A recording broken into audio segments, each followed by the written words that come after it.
Hello everyone, I welcome you all to my Day 3 HTML5 tutorial. So today we will learn some new concept in HTML5. Before that, I will let you know that I already uploaded two more videos on HTML5 in YouTube. I will put the link for those two videos in the description section. You can go through that.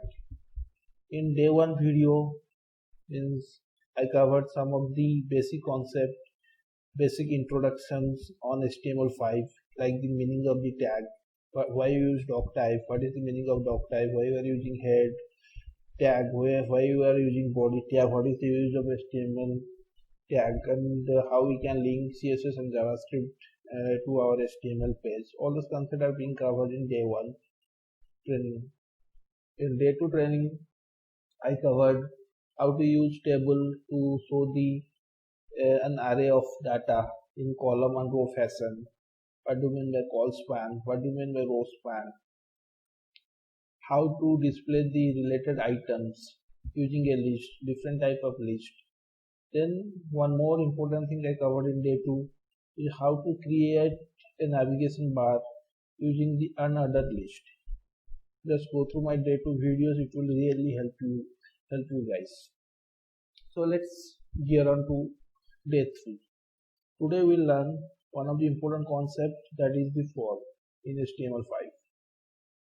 So I already written the code for saving the time. So this is my for, and I will let you know that I am using Visual Studio Code. This is one of the great ID to do all type of UI coding. You can host your application in the live server provided by Visual Studio Code. For that you have to right click on that, choose the option open with live server. It will open your applications in your default browser. I set my default browser in Chrome. So this is my application. So here if you see, this is the for. So first question is why we need the for. Form is required to gather the user input data. We need user input data so that we can send it to the server for further processing or for storing in the database. Like if you want to add a new product, how we can do? We will like display a form having the product name, product description, price, all those things. User will enter the product name, price, and on click of save button, it will save to the database. Likewise, and if you like if you recall, like in Amazon and Flipkart website, when you going to purchase your order, like on click of pay now or on confirmation of order, you basically get a form in which you have to put all your details like telephone, address bar, address, all those pins, all those elements belongs to the form. So we need form user, means in the simple sense we need form to collect the data for user from the user for further processing of data. This is the form, and the form start with a form tag. Okay, and here is the starting of the form tag, and here is the end of the form tag. Okay, so this is the syntax of writing the form, and this form is a container. It consists of some lots of elements. Those are all form elements. We will first talk about the input form element. There are different type of input form element. So first we will talk about type equal to text element. In type means when you are giving input type equal to text, it is a simple text field or user can write anything, and you usually provide a label for every input field. This is the label. So label is just describe what is the use of below input field, below form element. So by label we can know it is for the first name. You have to enter the first name. So this is the use of label. Actually, this is not the actual use of label. The main use of label comes into picture for those who are not able to see, for those who are blind. So they are using the screen recorder. So what happening in screen recorder is like for them, they are, if they move the mouse over to the label name, then the screen recorder will read this label loudly, so that they can able to those who are blind, they can able to listen, and they can able to understand that the below form element is for the fast name. So label is important for those who are not able to see. And if you see, label is having an attribute for, this for attribute having a name means having a value f name. This should match with the ID of input field. And if you see, in the input field we have a name attribute with a value. This value you can give of your own choice, of your own convenient. So this name attribute is important. If you want to submit the form to the server, then this name is important. Without the name, that whatever you will enter the value, that won't save into the database. The name is important for sending of form data to the database, for sharing it to the server. So usually what is happening is, like on click of submit button in the form, it will submit your form data to a server. In server there is one more page, is like, let's suppose it is a PHP page. It will get your form element and do the further processing. And if you won't mention this name, then for that field, whatever user entered, it won't able to, that PHP page which is being in server won't able to read that form element. So name is important if you want to send the data to the server. So name is mandatory attribute. Then comes the value.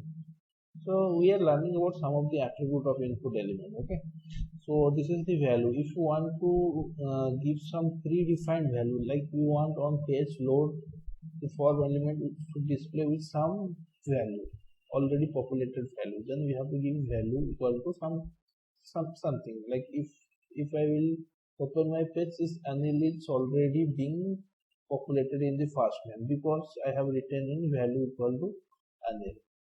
Then we can give read only. So read only is basically, it means the input field is read only. You could not able to edit it. If people see, let me show you. The first name is read only. You could not able to edit it, although you can copy it. But I'm trying to type it, but it is not typing. So it is a read only field. So remember these properties, really important properties, like that is frequently being used in the project. So that's it. And then the second, I have used the last name. This is again a text field. It having pre-populated value curve and having a property called disabled. So there is a difference between the read only and disabled. Read only is for, we could not able to edit the read only. Even if you see, this is the disabled field, even we could not able to edit the disabled field. But the main difference between the read only and disabled is, like, if when I click the submit buttons, means below the form I have the submit button.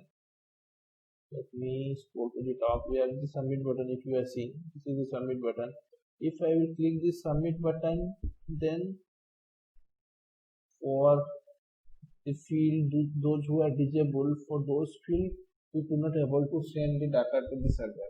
So actually those fields which are disabled, we could not able to send the data to the server. For that we have to manually retrieve the data from that form element, and we have to send it.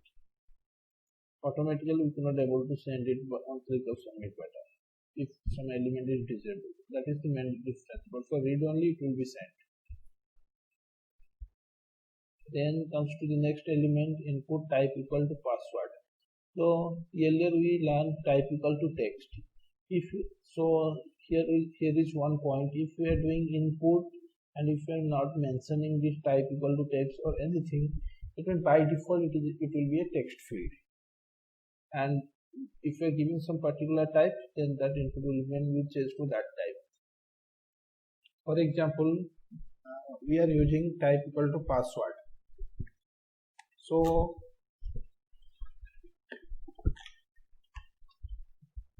the password is used for entering the means it allows the user to enter the password, and password should be a secret field. Whatever the user will enter, it won't be visible while entering.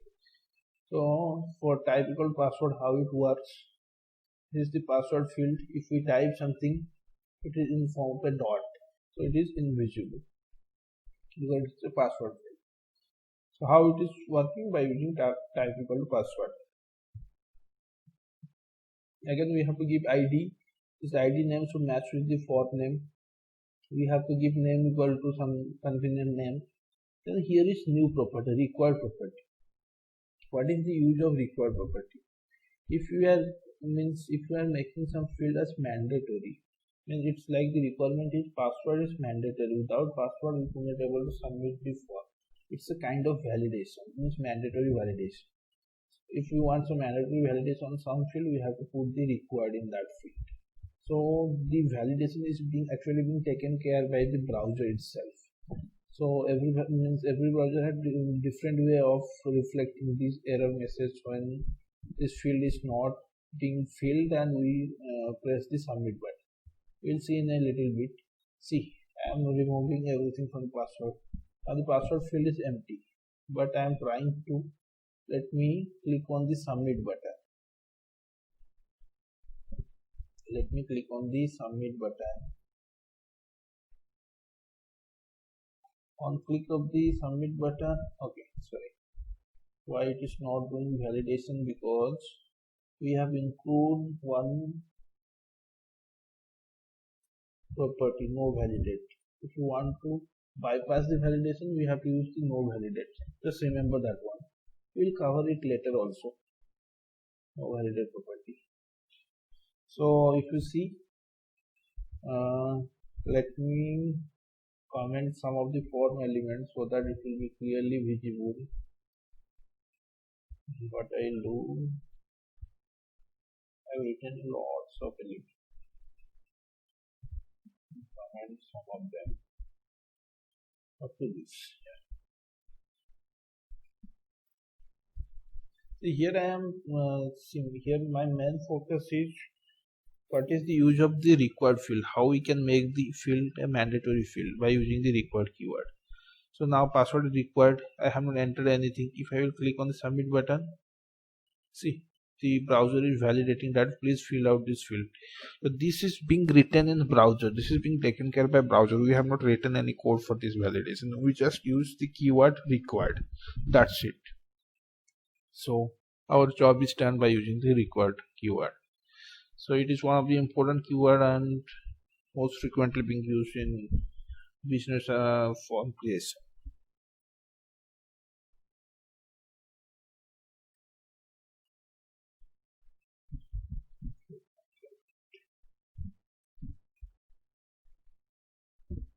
Okay, so we learned about required field, what is the use of required, how to make the field as mandatory. Then comes the next type element, type equal to date. So date means if you want to give date of birth of if you want to give the date of birth, then we need a calendar format. So how can we get the calendar? By using type equal to date. Actually this input field is being provided by HTML5. This is a new input field that is being introduced. Type equal to date. So let me, I haven't saved it right. Let me save it. We'll see in a bit. This is the birthday is in a calendar format. Here it is the calendar. You can navigate month wise. You can choose your year also. So every browser has a different way of displaying. So its UI will be different in different browsers. So in Chrome it looks like this. We have years. If you choose July 2020, then it will be C. It is reflecting 11 July 2020. So this is the date field. So let's come to the another type element, type equal to email. If you want to enter the email, if you want a email field, then you have to use type equal to email. And what is the cool feature of type equal to email is it will do the validation of email. It means like if you are forgetting to add the rate, if you are forgetting the .com, so it will treat that as invalid entry. We'll see it in a moment. So let's suppose I have entered some random values, and if I will submit, you'll see how it will validate. Okay, it is validating password first. Let me use some password also. The password is also required, so that's why it is validated. Then click submit. See, it is saying please include an at the rate, and the at the rate dot is missing. It is saying in email field. So this validation is being handled by the browser. It will validate your email. Once again, if we click on the submit button, it will validate your email. If we will provide everything,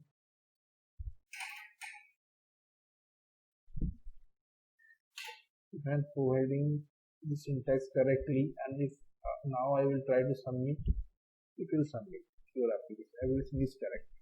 So this kind of validation is being handled by the browser. So type equal to email is also a new field introducing an HTML file.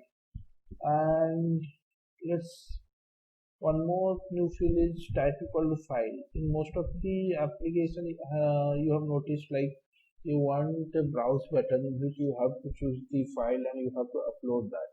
For browsing your file, for uploading it, all kind of things, we need a type equal to file. So type equal to file means we'll see here. This is the type equal to file. It will be displayed like this. Okay. So if we click on the choose file button, it will allow you to choose the data from, means whatever file you want to choose, just choose it. So we have to choose the file to upload. Let's suppose I am choosing this file. So see, that file is get reflected here. Then on click, then we will have one more button for save. On click of save, we will call the API, and that file will get saved into our database. That's a different story.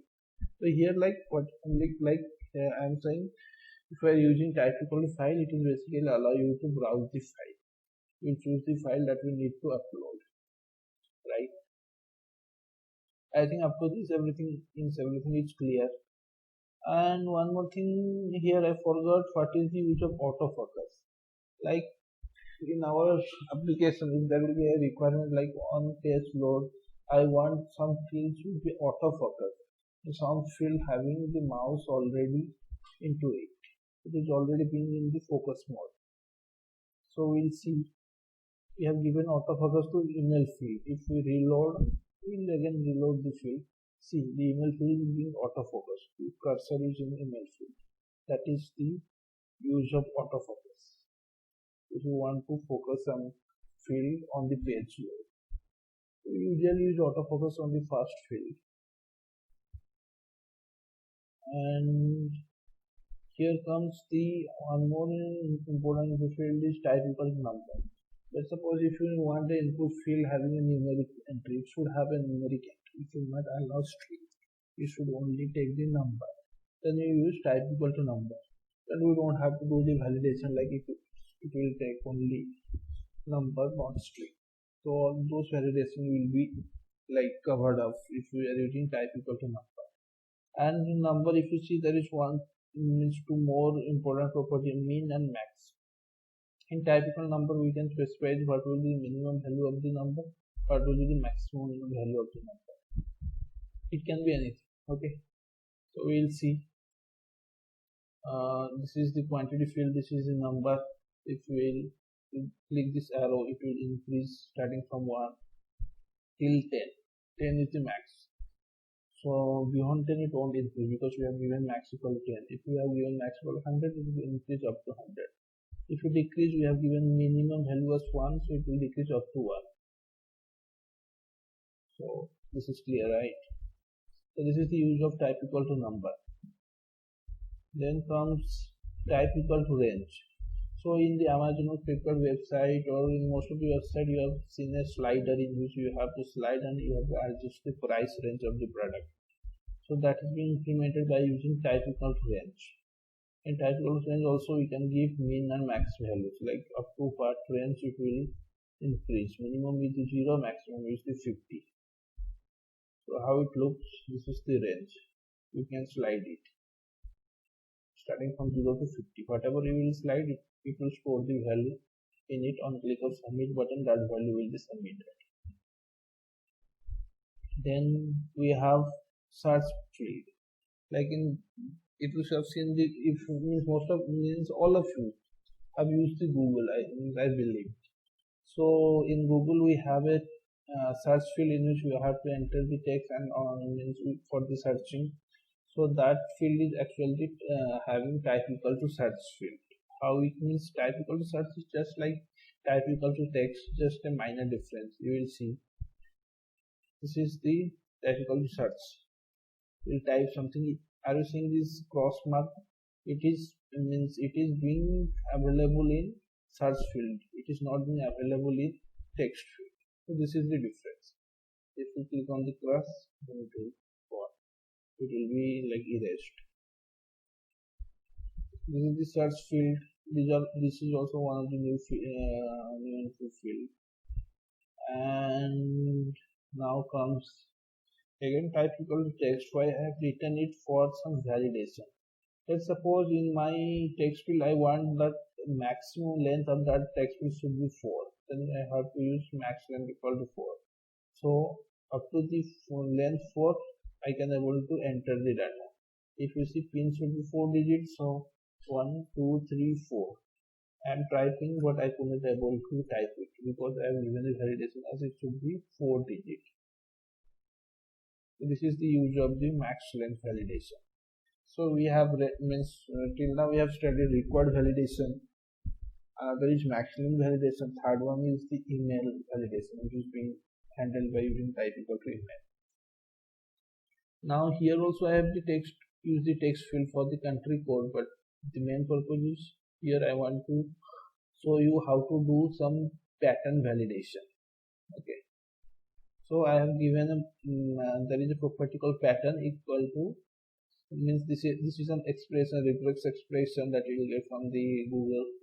So this expression means this field should contain only alphabet and it should contain 3 alphabet, 3 letter country code. So this is the validation that I have put. So this is the country code. It should contain letters only and it should be 3. So if I am entering more than 3 letters, then if we will click on the submit button, see the cool feature of that pattern. Okay, let me fill this password field. Sorry about the reverse. Okay. So again, so we are in country code. I have filled more than 3 letters. So now I will on click of submit, it will do the validation, and this validation is being handled by the browser. You will see. So it is please match the requested format, 3 letter country code. It should be 3 letter.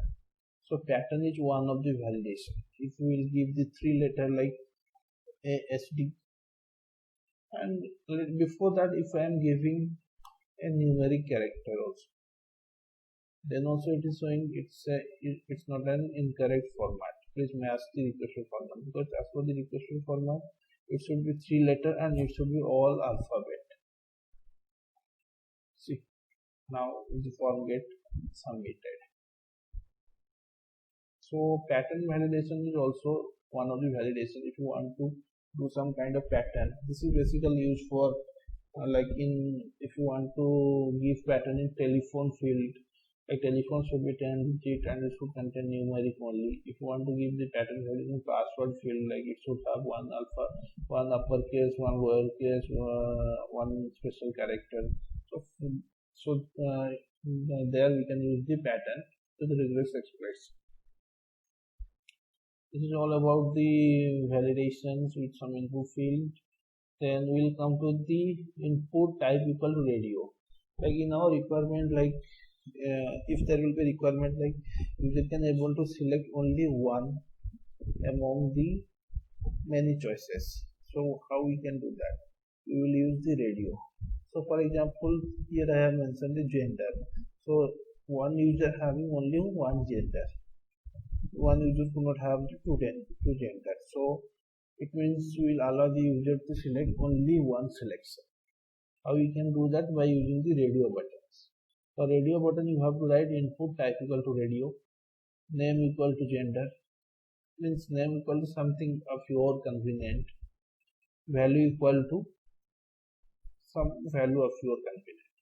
And here the syntax you have to remember is like, please note down, as radio button is for the single selection among many choices, so this name should be same for all the radio buttons.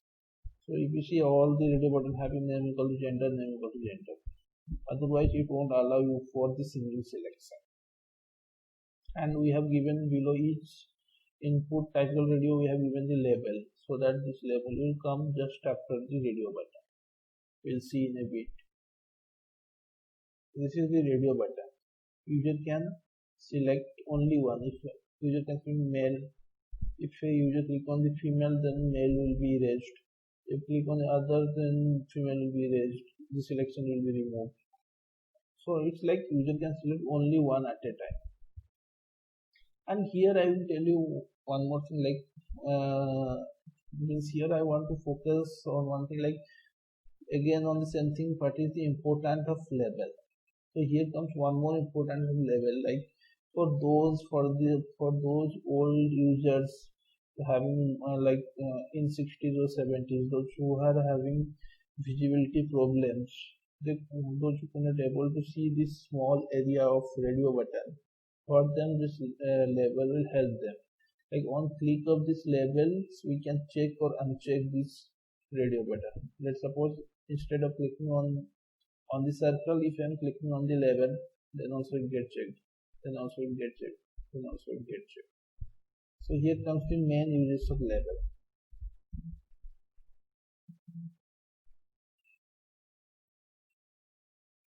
Then comes the select drop down. So this is one of the important elements. So up to this input type is almost covered. So before going to select drop down, one more input element left, that is checkbox. So now the requirement is user can select more than one choices among many choices. If there is only user want to select only one choice, then for those kind of restrictions we use radio button. For multiple choices we have to use the checkbox. So here if you see type equal to checkbox, we have to give for the checkbox. And if you see the name attribute, as checkbox is for the multiple selection, this name for each checkbox should be different. If it will be same, it won't allow you for the name for the multiple selection.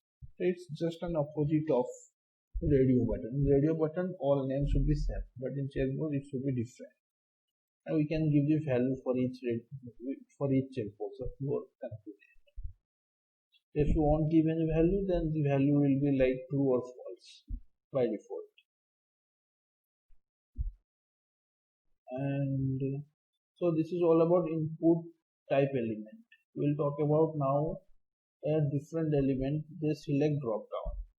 So if you want to display a list of items, means let's suppose if you want to display the country name, the state name, so these are the list of items, or a list of products. So these are the list of items. For that you have to use the select drop down. Here I am displaying a list of cars which is being available in our localities. So for that I am using a select drop down. It's a drop down and having value equal to sorry for inconvenience. Yeah, and this is a drop down and value equal to something of your convenient or as per the requirement, and name is as per the requirement. And don't confuse like this name and this value should be same. It is not like that. This can be different. Here I am giving ing, here I am giving not without ing. So it is like it can be different. So whatever we are giving outside the option tag, so that is being displayed in UI, and what is being contained in the value, that will be sent to the database. We will see, although I am giving ing, we will see the Volvo instead of ing. This is the drop down where I am seeing the Volvo. then rest of the car. So this is a drop down. You just can select of each convenience while filling the form, and by default the first selection is always selected. In Volvo is first selection, it is by default selected. You just can select anything, flat, anything of each convenient. And so here one more thing I want to add, we can adjust the height and width of all the form element, including the input for element and even text, even the select drop down. So here my select drop down is not looking that great. So we can increase the width by using style attribute that I covered in day 1 class, day 1 HTML5 video. So we can give width as 200 pixel. We will see. We will give the larger value. We will see how it looks. So now our drop down looks little nicer. Then we can give height also. Height is, let's suppose I am giving 50 pixel. Then we will see how it is affecting. See our drop down. So 50 pixel is not looking that great. I will give 10 pixel.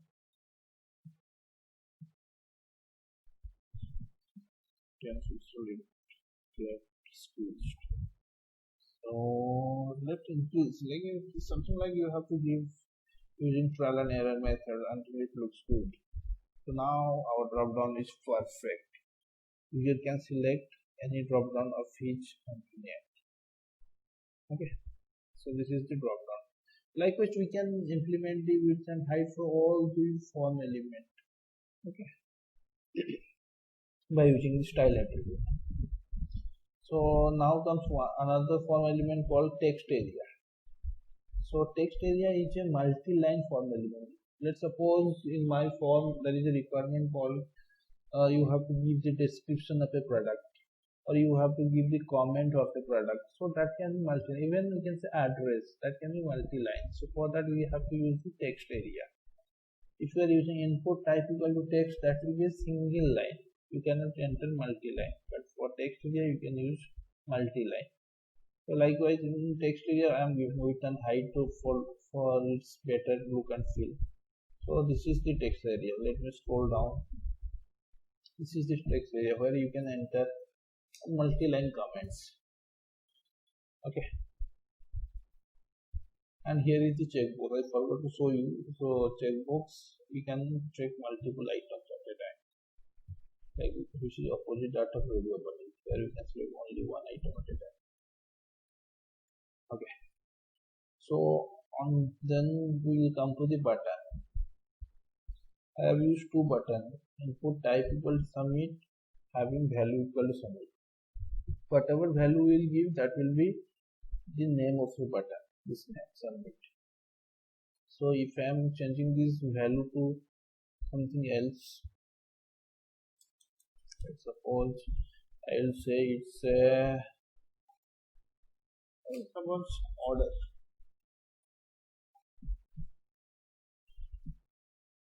Button name change to order. So whatever the name you can give of your convenient. And it's a HTML class, so we are not covering the CSS. Otherwise, we can make these fonts look and feel good. And we will cover that in our CSS class. How to make this font a nice looking font. Here we have to. Here I am covering the basic form elements, means day to day, which is being repeatedly being used. Okay. So let me show you. This is the submit button. This is the submit button. Input type equal to submit. How we know that it is a submit button? Because we have given type equal to submit. That's why it's a submit button. On click of submit button, the form will get submitted to the server. For submitting of the form, we have to use one more property action equal to. Here we will give the path of the path of the page in the server. Let's suppose in the server I kept one PHP file, my page my page.php. Let's in my server there is a php file. So on click of the submit button, all the form element gets submitted to this php file. So action is means action is one of the property of form in which we mention the part of the file that will handle the form element for further processing. This file will be in server. So we'll remove that. We don't need that in our HTML class.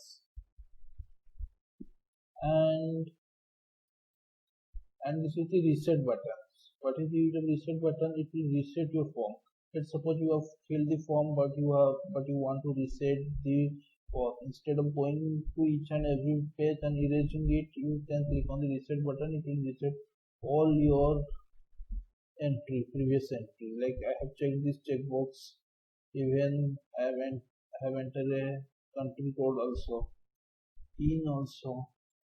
Now I want to reset. Suppose I realize like I have entered something somewhere wrong and it's a huge form. Instead of going to each and every field, I can click on the reset button. See, this selection will be gone, this pin, everything will be gone after click. So I am clicking the reset button. The selection is gone, pin number is gone, country code is gone. So everything get reset. So the reset to, it's like at the time of loading, whatever the state is, it is getting resetting to that state. Okay. And one in starting of this video, if you remember, here one more property was mentioned, that is no validate. And now the requirement is, although I have written some validation for this form, like required maximum validation, then pattern validation, then email validations. If you want to override all those validations, if you want to bypass those validations, if you want to bypass that validation, we have to use no validate property, which is a property of a form. We'll see. Now I am using the no validate, and I have entered some wrong email ID. I have not entered the password. Password is required field. I have not filled it yet. I have entered some email in a wrong format. In PIN is a 4-digit number. Also, I entered PIN for the country code. So country code should be a 3 alphabet. Here I am entering more than 3 alphabet. PIN is always with maximum is 4. We can enter more than 4. Okay. So here I am giving pattern validation in country, in email validation, password is a required validation, and everywhere I am given a wrong input. Now on click of the submit button, so this was our submit button, we changed to order button, so it's a submit button. On click of submit button, our form gets submitted. Earlier it was throwing error, it was validating, but now it won't validate. See, that is the cool feature of no validate. So if you're using no validate, it won't validate your form. So here today concept we have covered almost all the form element which is being necessary in our web design. We covered some of the validation. Even we covered how to submit our form, how to reset. We covered how to bypass the validations. So this is for that's all for today's tutorials. We'll meet again in day 4 HTML5 video with some new concept.